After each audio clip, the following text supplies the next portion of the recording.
사랑하고 존경하는 국민 여러분, 조이창 법무사입니다. 영화 친구의 명대사 장면이 이런 게 있는데요.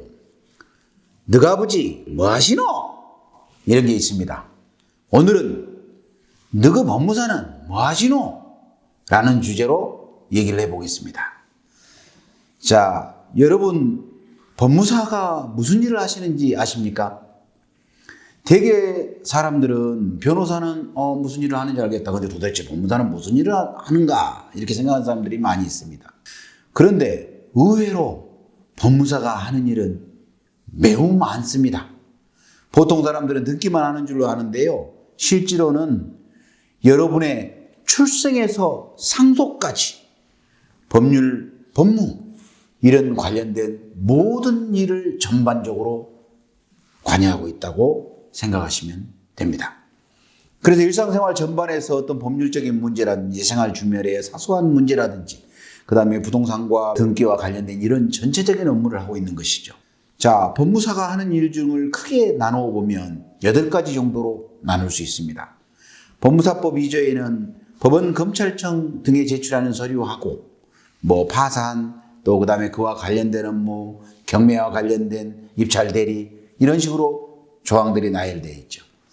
실제로 약 8가지로 분류를 해보자고 하면 첫 번째로 출생, 혼인, 가족관계. 출생신고는 그냥 엄마 아빠가 구청에 가서 하시면 되겠죠. 그런데 이름을 바꾼다거나 주민등록번호가 잘못됐다거나 호적이 2가지로 되어 있다거나 또 인지 이런 업무들은 법무사를 통해서 해야 됩니다. 입양, 파양, 또 아버지 성을 따르는 게 아니라 어머니 성을 따르고 싶다. 또 내지는 성본 변경을 하고 싶다. 아니면 성본을 창설하고 싶다. 국적을 취득했다거나. 그리고 혼인을 했을 때 혼인신고는 또 기쁜 마음으로 가서 신고하시면 되겠죠. 근데 혼인과 관련돼서 문제가 생겼다. 나 모르게 어떤 사람이 혼인신고를 했다. 그런 경우에는 그 혼인에 대한 어떤 문제에 대한 것. 그 다음에 이혼에 대해서 재산분할을 어떻게 해야 되는지 그런 관계에 대한 모든 일들. 그래서 출생과 혼인, 가족관계에 관련된 일들을 하고 있습니다.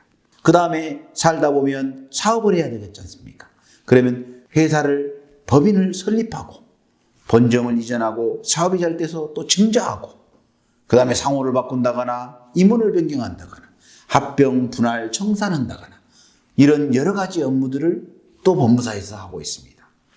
그 다음에 가장 대표적으로 많이 하는 게 부동산 등기겠죠.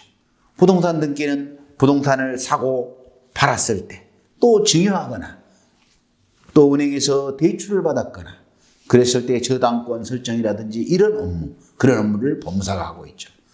또 등기는 부동산 등기만 있는 게 아니고 동산, 채권에 관한 담보 관한 등기도 있고 임목에 관한 등기도 있고 이런 여러 가지 등기 업무가 있습니다.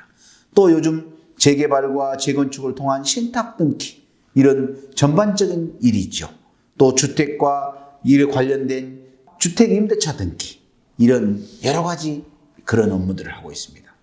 또 그 다음에 우리 법무사들이 가장 주력하고 또 실력 인정을 받고 있는 그런 일 중에 민사집행, 어려운 말로 민사집행인데요. 쉽게 말하면 돈 받는 겁니다.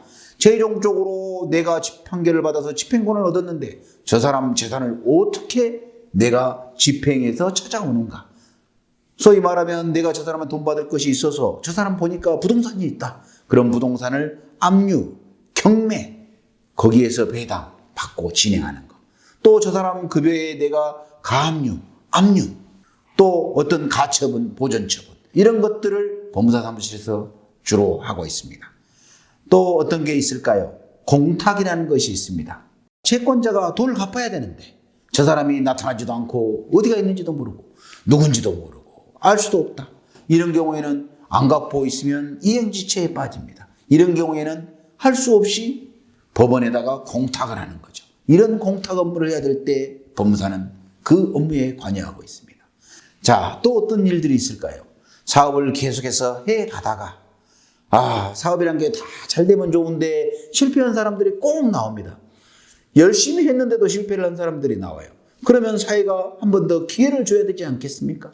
이럴 때 하는 업무가 개인회생, 개인 파산, 그 빚을 면책받고 새로운 사회인으로서 건전한 사회인으로서 기여할 수 있게끔 해주는 개인 파산 대리권이 법무사한테 있습니다. 이런 개인 파산 회생 업무를 한다거나, 그 다음에 예를 들어서 우리 집, 제가 집주인인데 임차인이 월세를 안 낸다든지 했을 때 월세를 주라 라는 소송을 한다거나, 또 나가야 되는데 나가지 않은 경우에는 부동산을 명도 인도해라 라는 그런 민사소송에 대한 소장이라든지 답변서 준비서면을 작성하고 제출하는 이런 행위, 또 형사적으로 어떤 사람한테 사기를 당했을 때 고소장을 작성해서 제출한다거나, 이런 민사적인 법률 문제에 법무사가 관여하고 있고, 또 그 다음에 어떤 일이 있을까요? 이런 일이 있어서는 안 되겠지만은 현대사회는 고령화되고 또 다사다난하고 사고도 많기 때문에 질병, 장애, 노령, 기타 그 밖의 사정으로 사무가 처리하기 힘든 경우에, 정신적 제약이 있는 경우에는 성년 후견 제도라고 하는 게 있습니다. 이 성년 후견 제도는 그 사람이 사회적인 사무를 제대로 처리할 수 없을 때 후견인을 선임해서 후견 개시를 하고, 법무사는 사단법인을 만들어서 성년 후견 업무를 가장 적극적으로 활발하게 하고 있습니다. 그 다음에 성년 후견까지는 아니더라도, 예를 들어서 아버지께서 나이가 너무 많이 들어서 이제 내가 빌딩 열차인데 이걸 관리하기가 너무 힘드니 아들아, 네가 이것을 수탁자로 좀 관리를 해주렴. 그게 바로 유언대용 신탁입니다. 자, 네가 이걸 수탁자로 관리해서 그 재산에 대한 사무보고를 나한테 해주고, 내가 서거하거든 이 재산을 어머니 앞으로 등기를 하고, 어머니가 서거하거든 그때는 네가 가져라. 이렇게 하는 유언대용 신탁. 나이가 많은 고령화 사회가 되기 때문에 이런 유언대용 신탁이 지금 상당히 많이 되고 있습니다. 또 그 다음에 이제 나이가 들어서 마지막으로 할 수 있는 일은, 내가 곧 내일 모레 서거할지도 모르니 자, 내가 유언 공증을 하겠다. 그러면 유언 공증을 하고 나서 유언에 따른 상속이 발생되면 상속과 관련된 등기, 또 아버지가 돌아가셨을 때 상속을 할 재산보다는 빚이 많은 경우 상속을 포기한다거나 상속 한정 승인, 이런 업무들을 합니다. 그리고 또 한정 승인을 하게 되면 청산 절차를 해야 되는데, 임의청산이라든지, 임의청산이 사실상 어려운 경우에는 상속재산 파산 절차를 법원을 통해서 하는 이런 업무들을 법무사가 하고 있습니다. 이와 같이 법무사는 여러분 삶의 시작부터 끝까지, 출생부터 상속까지, 출생에서 상속까지 여러분 주위에서 여러분과 함께하며 친구처럼 할 수 있는 법무사 일이 있는 것입니다. 법무사는 생활법률 전문가로서 여러분을 항상 도와드리도록 노력하고 있습니다.